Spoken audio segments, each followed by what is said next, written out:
नमस्कार साथियों। आज कुछ बातें आप लोगों के साथ शेयर करना चाहता हूं। पहले थोड़ा सा इंट्रोडक्शन देना ज़रूरी है, फिर काम की बातें करूंगा।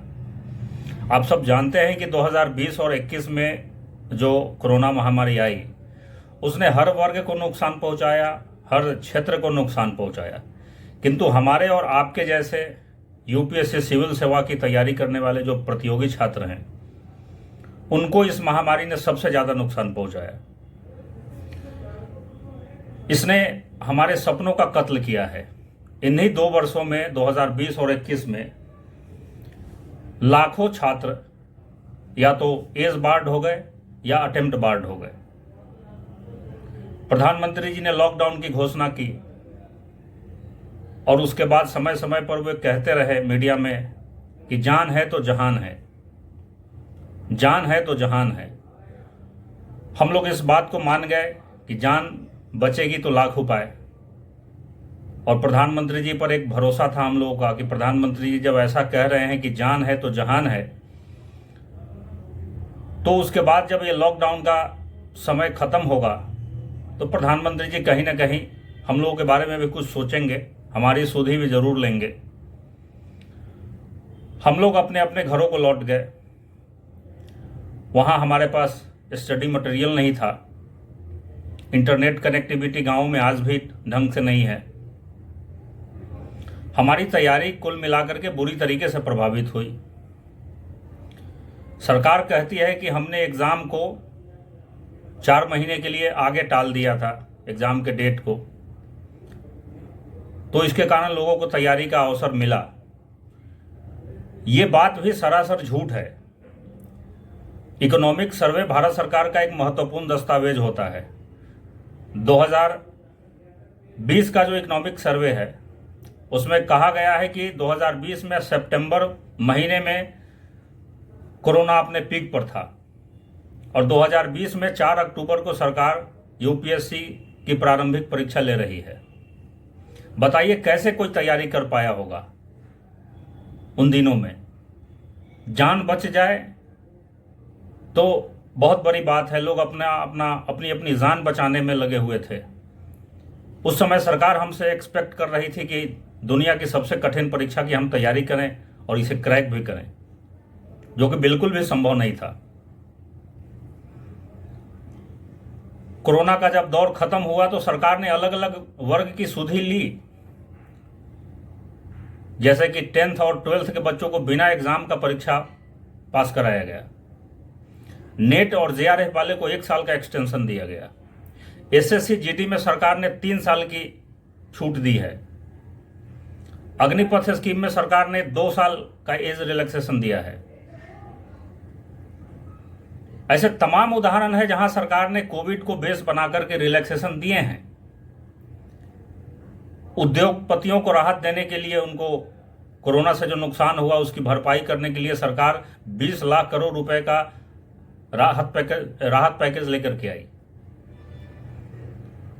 लेकिन हम छात्रों का क्या? हमने क्या बिगाड़ा था सरकार का? हम अब तक राहत से अछूते क्यों हैं? सरकार हमारी सुधि क्यों नहीं ले रही है? जबकि हमारे केस में जो पार्लियामेंट की स्टैंडिंग कमेटी है, माननीय सुशील कुमार मोदी जी उस कमेटी के चेयरमैन है। उस कमेटी ने 2022 में सरकार से अनुशंसा की कि यूपीएससी छात्रों का बहुत नुकसान हुआ है, इसलिए सरकार इसको कंपनसेट करे और इन्हें एक्स्ट्रा अटेम्प्ट और आयु सीमा में छूट प्रदान करे। सुप्रीम कोर्ट के कई जजमेंट हमारे फेवर में हैं। Arijit Shukla versus union of India case में सुप्रीम कोर्ट ने कहा है कि जो पार्लियामेंट्री स्टैंडिंग कमेटी की रिपोर्ट है, सरकार इस पर 2 सप्ताह के भीतर विचार कर ले। लेकिन सरकार ने उस पर विचार करना भी उचित नहीं समझा। अभिषेक आनंद सिन्हा बनाम यूनियन ऑफ इंडिया केस में सुप्रीम कोर्ट ने केंद्र सरकार को कहा कि आप छात्रों के प्रति लेनियंट व्यू रखिए, लेकिन सरकार ने उस पर भी कोई ध्यान नहीं दिया। जो डीओपीटी में मिनिस्टर ऑफ स्टेट है माननीय जितेंद्र सिंह जी, बार बार एक ही झूठ बोलते हैं, चाहे वो पार्लियामेंट में हो या मीडिया के सामने हो। वो बार बार बोलते हैं कि ये लोग सुप्रीम कोर्ट गए थे और सुप्रीम कोर्ट ने देने से मना कर दिया है। ये बिल्कुल सफेद झूठ है। सुप्रीम कोर्ट ने कहां मना किया है? मैं 2 जजमेंट आपको दो जजमेंट के बारे में मैंने आपको बताया, Arijit Shukla versus union of India, Abhishek Anand Sinha versus union of India. किसी भी केस में सुप्रीम कोर्ट ने मना नहीं किया है।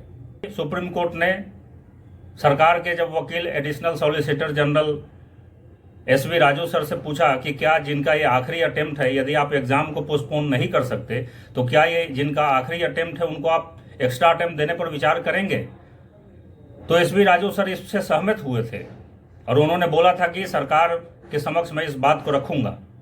लेकिन जैसे ही एग्जाम प्रारंभिक परीक्षा हो गई, उसके बाद सरकार ने यू टर्न लिया और सरकार ने कहा कि ये देना फिजिबल नहीं है। तो माननीय प्रधानमंत्री जी, हम लोग इतने कमजोर नहीं हैं, हम पढ़े लिखे लोग हैं, हम तांडव नहीं मचा सकते हैं, हम सड़कों पर उतर करके गुंडागर्दी नहीं कर सकते हैं। इसको आप हम लोगों की कमजोरी समझ रहे हैं, जो आपकी गलत फहमी है। हम युवाओं ने ही आपको सराखों पर बिठाया है। 2014 में, 2019 में, हर चुनाव में हम लोगों ने आपको सराखों पर बिठाया है, भारतीय जनता पार्टी को सराखों पर बिठाया है। आप हमें इतना कमजोर मत समझिए। ध्यान रखिएगा कि 100 के सामने 1 का कोई मोल नहीं होता, लेकिन अगर 100 में से 1 को घटा दिया जाए तो 100 कहलाने लायक भी नहीं रह जाता। इसलिए हम लोग अब प्रण लेते हैं, हम लोग शपथ लेते हैं। पूरे देश के छात्र लामबंद हो चुके हैं। अगले वर्ष चुनाव होने वाला है। अभी कई राज्यों में विधानसभा का चुनाव होने वाला है।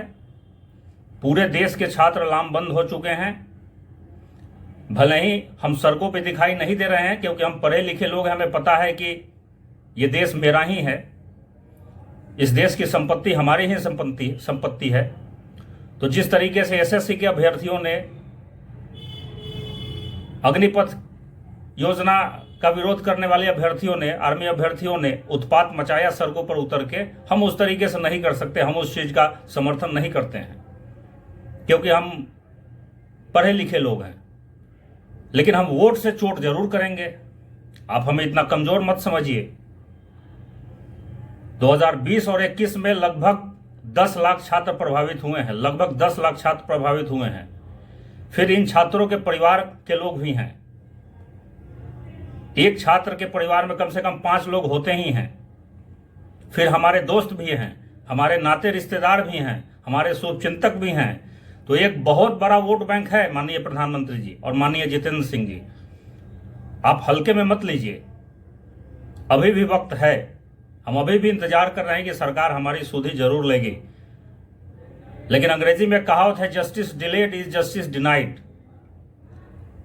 आप समय रहते राहत की घोषणा कर दीजिए, ताकि हमें तैयारी करने का पर्याप्त अवसर मिले। हम आपसे नौकरी देने की मांग नहीं कर रहे हैं, हम बस ये कह रहे हैं कि कोरोना के 2 सालों में हमें सही से तैयारी करके एग्जाम में बैठने का अवसर नहीं मिला। तो हमें आप एक फेयर अपॉर्चुनिटी दीजिए, ताकि हम तैयारी करके एग्जाम में बैठे। हमारे अंदर काबिलियत नहीं होगी, हम एग्जाम में असफल हो जाएंगे, बाहर हो जाएंगे। जानकारी के लिए बता दूं कि बहुत सारे कोविड वॉरियर भी थे, जो उस समय उनकी छुट्टियां रद्द थीं। वो एग्जाम की तैयारी के लिए छुट्टी नहीं ले सकते थे, लेकिन इस उम्मीद से वो देश की सेवा में लगे रहे कि अभी देश के ऊपर संकट आया है, तो अभी मैं देश के काम आ रहा हूं। ये समय, जब संकट का समय खत्म होगा तो सरकार हमारी सुधि अवश्य लेगी। माननीय प्रधानमंत्री जी, आपने तो उन लोगों के लिए तालियां और थालियां बजवाई, लेकिन क्या ताली और थाली बजाने से उनकी समस्या का समाधान हो गया? इन 2 वर्षों में जो लोग एज बार्ड हो गए, अटेम्प्ट बार्ड हो गए, उनके लिए कुछ किया आपने? ताली थाली बजाने से उनके सपने साकार हो जाएंगे क्या? तो अब पूरे देश के छात्र लामबंद होकर के शपथ लेते हैं कि जब तक केंद्र सरकार यूपीएससी सिविल सेवा की तैयारी कर रहे प्रतियोगी छात्रों के लिए राहत की घोषणा नहीं करती है, तब तक चाहे वो लोकसभा का चुनाव हो, चाहे वो विधानसभा का चुनाव हो, हम लोग किसी भी चुनाव में भारतीय जनता पार्टी को वोट नहीं करेंगे। और साथ ही साथ हम अपने परिवार, दोस्त, नाते रिश्तेदार और शुभ चिंतकों को भी अपील करेंगे कि वो किसी भी चुनाव में भारतीय जनता पार्टी को वोट न करें। Thank you.